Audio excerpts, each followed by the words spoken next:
अस्सलाम वालेकुम viewers, welcome to my channel. Bakra Eid करीब है तो मैं बकरा ईद से रिलेटेड आपके लिए आज रेसिपी लाई हूँ, आलू कीमा की रेसिपी, जो बनाने में बहुत ही इजी है और खाने में उतनी ही मज़ेदार। तो रोज़ डिफरेंट डिशेस बनाइए और अपने घर वालों को खिलाइए। आलू कीमा में बहुत कम इंग्रेडिएंट्स डलते हैं और इसको आप सलाद और अचार के साथ, चपाती के साथ सर्व करें। तो चलिए स्टार्ट करते हैं। अगर आपने मेरा चैनल सब्सक्राइब नहीं किया तो इसे अभी सब्सक्राइब कीजिए और बेल आइकन पर ज़रूर क्लिक कीजिए ताकि मेरी हर आने वाली वीडियो सबसे पहले आप तक पहुंचे। तो आलू कीमा बनाने के लिए कीमा मैंने लिया है मटन का आधा किलो। प्याज मैंने 2 दरमियानी ली हैं, उनको स्लाइस कर दिया है। 2 दरमियानी साइज़ के टमाटर लिए हैं, उनको मैंने चॉप कर दिया है। और 1 टेबलस्पून मैंने अदरक लहसुन का पेस्ट लिया है। आलू मैंने 2 बड़े साइज़ के लिए हैं, उनको मैंने 4 पीसेस में कट कर दिया है। और हरी मिर्चें 4 से 5 अदद आप अपने टेस्ट के हिसाब से लेंगे। मसाले 1 टीस्पून मैंने सॉल्ट लिया है, 1 टीस्पून लाल मिर्च का पाउडर लिया है, 1 टीस्पून मैंने सफ़ेद ज़ीरा, 1 टीस्पून धनिया पाउडर, हाफ़ टीस्पून गरम मसाला और 1/4 टीस्पून हल्दी पाउडर लिया है। कुकिंग के लिए ऑयल मैंने लिया है 5 to 6 टेबलस्पून मैं यूज़ करूँगी। एक पतीले में 5 to 6 टेबलस्पून मैं ऑयल डाल रही हूँ। इसको गर्म करके इसमें मैं प्याज ऐड करूँगी।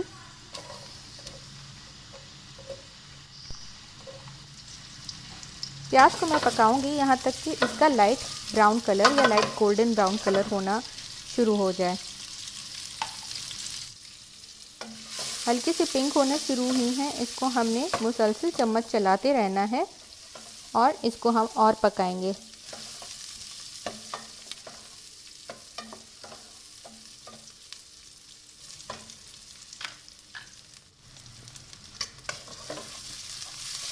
अभी लाइट गोल्डन होना शुरू हुई है। जब पूरी प्याज हमारी लाइट गोल्डन होगी तो उसमें हम फिर टमाटर ऐड करेंगे। प्याज हो चुकी है, इसमें अब मैं पहले अदरक लहसुन का पेस्ट ऐड करूँगी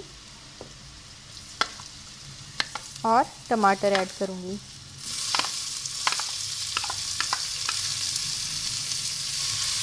इसको थोड़ा सा मिक्स करके और फिर मैं मसाले डालूँगी।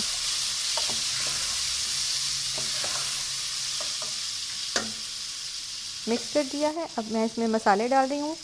नमक डाल रही हूँ, इसमें लाल मिर्च का पाउडर, सफ़ेद ज़ीरा और हल्दी पाउडर। इसको हमने मसाले के साथ भूनना है। अगर आपको किसी भी स्टेप पे लगे कि मसाला जलने लगा है तो थोड़ा थोड़ा आप पानी ऐड करें। मैंने थोड़ा सा पानी ऐड किया है। अब मैं इसको कवर करके 5 मिनट के लिए छोड़ दूँगी ताकि टमाटर और प्याज जो है थोड़ी सी सॉफ्ट हो जाए। इसको साथ साथ हमने भूनना भी है। अब मैं इसको भून रही हूँ।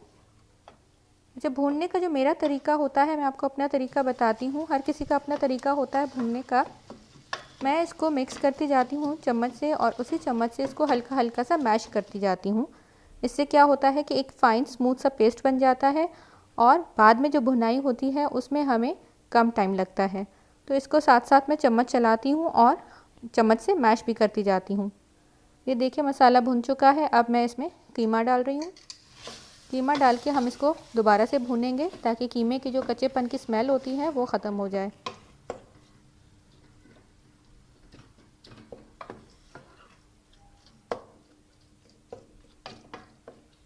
कीमे को मैं चम्मच से अलग अलग कर रही हूँ। वैसे मैंने निकाल के रखा था, 2 घंटे पहले निकाल के रखा था फ्रोज़न कीमा। तो उसको फिर तो हल्का सा मैंने हल्के से पानी में वॉश करके और इसमें ऐड किया है। मैंने कवर कर दिया ताकि कीमे का जो पानी है वो अपना पानी छोड़ दे और फिर इसको हम अच्छी तरह से भून लें।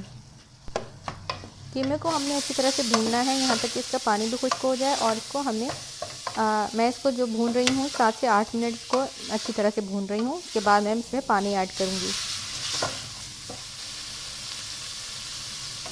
ये देखिए अब तेल छोड़ने लगा है कीमा और अच्छी तरह से भुन चुका है।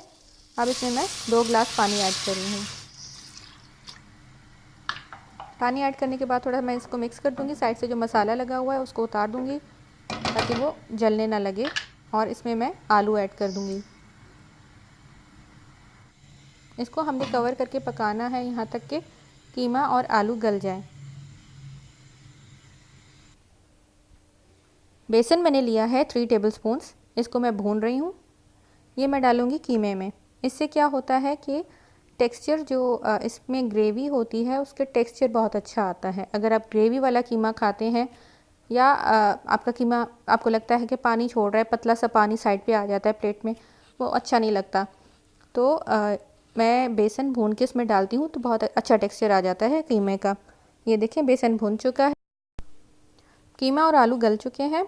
इसमें मैं अब धनिया पाउडर और गरम मसाला पाउडर ऐड कर रही हूँ। इसको अच्छी तरह से मैंने मिक्स कर देना है। अगर आपको ग्रेवी के साथ कीमा पसंद है तो आप इसमें थोड़ा सा पानी छोड़ सकते हैं या फिर थोड़ा सा पानी ऐड कर सकते हैं। जो मैंने भुना था बेसन वो इसमें मैं ऐड कर रही हूँ और इसको अच्छी तरह से मिक्स करूँगी। अगर आप ड्राई बना रहे हैं कीमा या फिर आप ग्रेवी वाला बना रहे हैं, दोनों सूरतों में आप ये भुना हुआ बेसन ऐड कर सकते हैं। इसमें अब मैं हरी मिर्चें ऐड करूँगी। मैंने उनको एक साइड से स्लिट कर दिया है, कट दे दिया है और इसमें ऐड करूँगी और इसको मिक्स कर दूँगी।